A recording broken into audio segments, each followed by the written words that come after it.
A massive exodus is underway across Russia, and it's not what you think. This isn't about fleeing conscription or escaping political persecution. This is about something far more devastating for Putin's regime. 1 million skilled workers have abandoned their posts in state-controlled enterprises, leaving behind a hollowed-out industrial backbone that once powered the Russian war machine. From defense factories to energy plants, from railway networks to mining operations, the very people who kept Putin's empire running have simply walked away. The numbers are staggering, but the story behind them reveals a collapse so profound that even the Kremlin's most optimistic propagandists can't spin it. Today on our channel, we'll uncover how Putin's own policies triggered the largest workforce exodus in Russian history, why entire industries are grinding to a halt, and what this means for a nation that once claimed to be an unstoppable force. Welcome back to the channel where we expose the cracks in the armor. Picture this. You wake up one morning in Tula, home to Russia's largest weapons manufacturing complex. You've worked at the state arms factory for 15 years. Your father worked there before you. Your grandfather helped build the very machines that still stamp out ammunition today. But when you arrive at the factory gates, something is wrong. The parking lot is half empty. The production lines that used to roar with activity now sit silent. Your supervisor tells you that half the engineering team didn't show up this week. They didn't quit. They didn't get fired. They just vanished. This scene is playing out across Russia in ways that would have been unimaginable just 2 years ago. The state-industrial complex that Putin built his power upon is experiencing a hemorrhaging of talent that threatens the very foundation of his authoritarian system. But why are these workers leaving? The answer lies in a perfect storm of economic desperation, broken promises, and the crushing weight of a war economy that has forgotten its own people. Let's start with the money. State enterprise workers in Russia were once the privileged class. Stable jobs, decent benefits, and the social status that came with building the motherland. But inflation has devoured their purchasing power like acid. A factory supervisor in Nizhny Novgorod who earned what felt like a middle-class salary 2 years ago now struggles to afford basic groceries. The ruble's collapse hasn't just hurt oligarchs trading in international markets. It has gutted the savings and dreams of millions of ordinary Russians who believed the state would provide for them. But the financial pressure is only part of the story. These workers are fleeing because they've lost faith in the very system they once served. Take the railway workers in Krasnoyarsk. For decades, they took pride in keeping Russia's vast transportation network running. They believed their work mattered, that they were contributing to something greater than themselves. Then the war began, and their trains started carrying nothing but military cargo. Passenger services were cut. Freight routes for civilian goods were abandoned. The workers realized they weren't building a nation anymore. They were feeding a war machine that consumed everything and produced nothing. The brain drain is particularly severe in Russia's energy sector. Engineers and technicians who once maintained the pipelines and refineries that generated billions for the state budget are walking away in unprecedented numbers. These aren't low-skilled positions that can be easily replaced. These are specialists with decades of experience, people who understand the intricate systems that keep Russia's oil and gas flowing to the few remaining international buyers. When a senior engineer at a Siberian refinery quits, he doesn't just take his labor with him. He takes irreplaceable knowledge that took years to accumulate. What makes this exodus even more devastating is where these workers are going. Many aren't just changing jobs within Russia. They're leaving the country entirely, taking their skills to nations that offer better opportunities and more stability. The construction foreman who once built state housing projects is now working in Kazakhstan. The software engineer who developed systems for state telecommunications is coding for companies in Armenia. The metallurgist who ran quality control at a state steel plant is consulting for mining operations in Mongolia. But perhaps the most telling aspect of this crisis is happening in Russia's defense industry. The workers who manufacture the tanks, missiles, and aircraft that Putin relies on to project power are abandoning their posts. Production quotas that were already struggling to meet wartime demands are now completely unreachable. Factory managers are reporting to Moscow that they simply don't have the workforce to fulfill orders. The weapons that were supposed to guarantee Russia's military superiority are sitting half-built on assembly lines because the people who know how to build them have found better opportunities elsewhere. The regional impact of this workforce collapse varies dramatically across Russia's vast territory. In industrial cities that were built around single large state enterprises, the effect is catastrophic. When the primary employer in a city loses 40% of its skilled workforce, the entire local economy begins to unravel. Shops close because workers no longer have disposable income. Schools struggle because families move away. Municipal services deteriorate because the tax base shrinks. These aren't just economic problems. They're social disasters that create ripple effects lasting generations. Moscow's response to this crisis reveals just how desperate the situation has become. State enterprises are offering signing bonuses, wage increases, and benefit packages that would have been unthinkable in the past. But these measures are too little, too late. Workers who have lost trust in the system aren't swayed by promises of better treatment from the same institutions that failed them. They've seen how quickly the state can change policies, freeze wages, or redirect resources to military priorities. The social contract between the Russian state and its workers has been broken, and no amount of emergency spending can repair that fundamental breach of trust.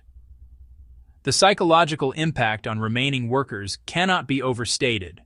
Those who stay face increased workloads, longer hours, and the constant stress of knowing that their colleagues are fleeing. Morale in state enterprises has plummeted to levels that veteran managers describe as unprecedented. The pride and purpose that once motivated workers to excel have been replaced by resignation and survival instincts.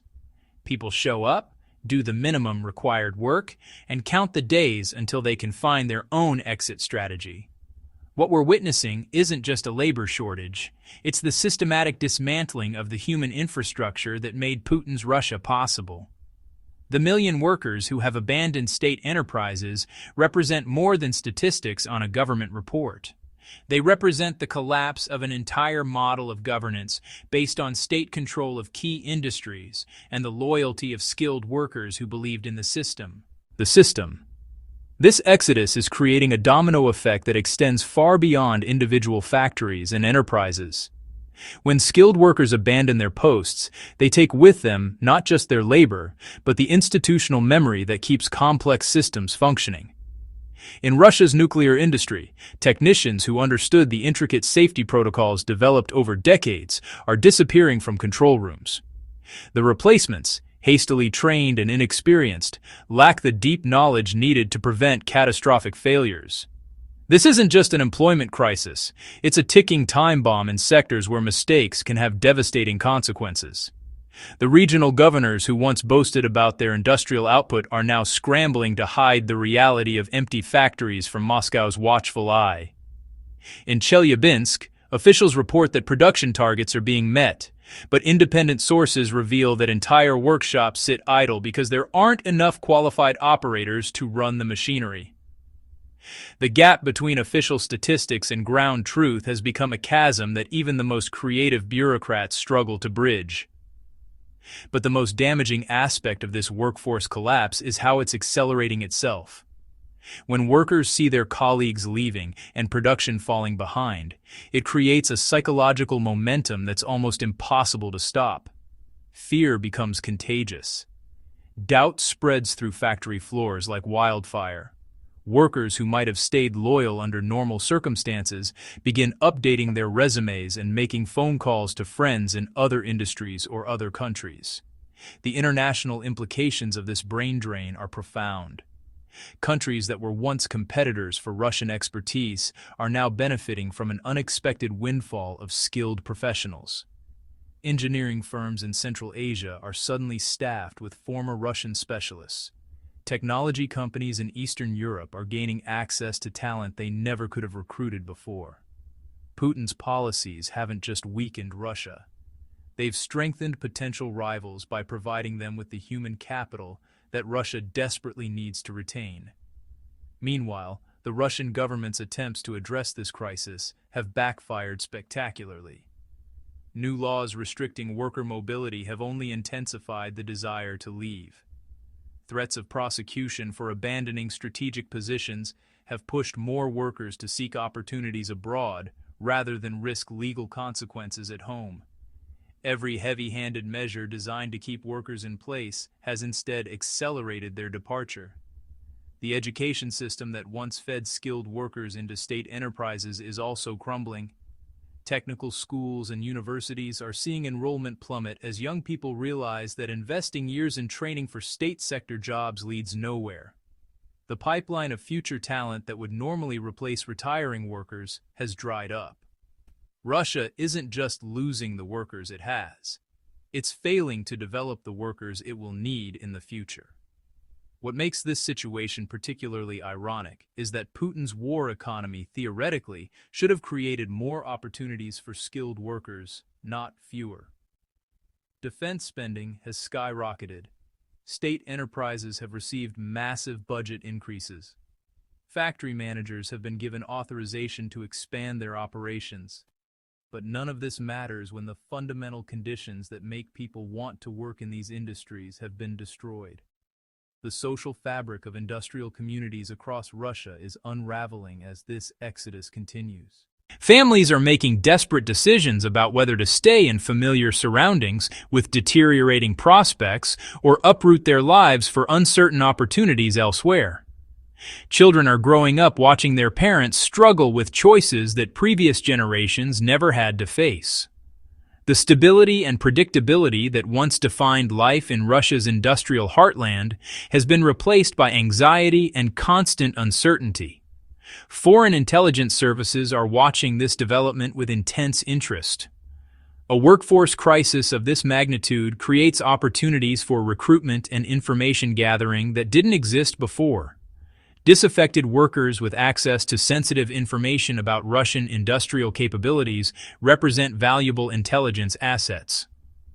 The security implications of having millions of skilled workers questioning their loyalty to the state extend far beyond economic concerns.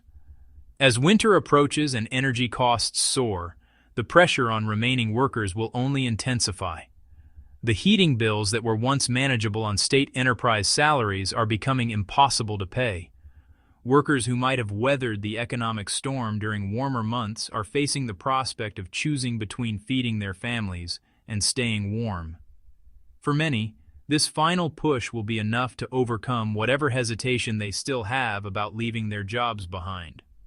The international community is beginning to recognize that Russia's workforce exodus represents a fundamental shift in the global balance of skilled labor. Countries that position themselves to welcome these workers will gain significant advantages in industries ranging from energy production to advanced manufacturing. Those that fail to adapt will miss a historic opportunity to strengthen their own industrial capabilities while Russia's continue to deteriorate. Putin's dream of creating a self-sufficient industrial powerhouse capable of challenging Western supremacy is collapsing not because of external sanctions or military pressure, but because the people who were supposed to make that dream reality have simply walked away. The million workers who have abandoned state enterprises represent more than an employment statistic. They represent the death of an idea that state control and authoritarian governance could create lasting prosperity and security. The question now isn't whether this trend will continue, but how far it will go before the entire system reaches a breaking point where recovery becomes impossible. What we're witnessing in Russia today isn't just an economic crisis or a temporary setback, it's the systematic collapse of Putin's entire model of governance. When 1 million skilled workers abandon the very enterprises that were supposed to make Russia great, they're not just changing jobs, they're voting with their feet against a system that has betrayed every promise it made to them.